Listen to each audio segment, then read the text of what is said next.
everybody. I am in Gainesville, Georgia for final debrief of the world race. Anyway, I know a lot of you are probably curious about my time in Africa because I haven't blogged it for reasons because there was no Wi-Fi. But so I thought I would do a couple stories. So there's going to be three. There's going to be a spiritual, a sweet, and a silly. And so this is the spiritual story. So in Africa, there was a lot of free time because we couldn't go anywhere. So I think the nearest thing for me to do is I could walk 15 minutes to buy a Coke from a little, they called them a tuck shop, a Tuck shop, and it's just like a little store on the roadside.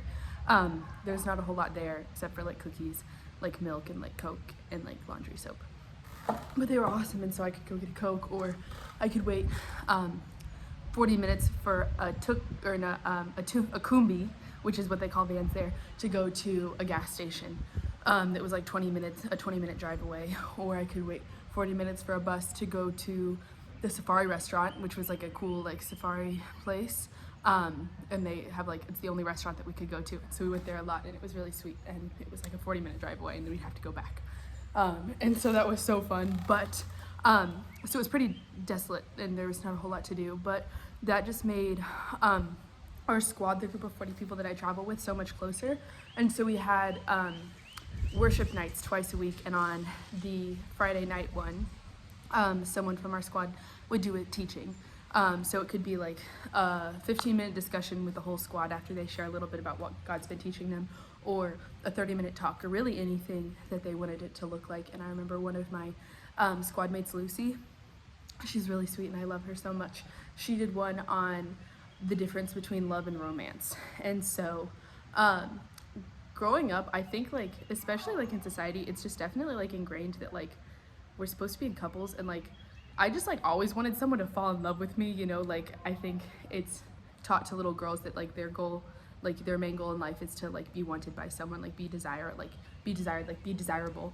That's like what I've been taught just by like society, no one person in specific, but just like that was what I wanted to be because I was told that was what I should be, is be desirable, like be loved. And so like my whole thought process was, how can I do this to be more pleasing to people so that I can be more lovable? And so I think there's just like such a deep desire in my heart to be loved, to be romanced, to be wanted and be like pleasing. And so she was talking about how there's a difference between love and there's a difference between romance, and as Christians we're called to both, but they just look different. And so something that I've learned on the race is that I can love people from afar. Like I love my mom, and I love my dad and my brother and my friends, and like my family, and I can love them from halfway across the world. I can call them, I can think of them, I can pray for them, I can do all of these things to still love them, even though I'm across the world, like 9 hours away in a different country, on a different continent, over like across the sea. There's lots of distance between us, and I can still love them.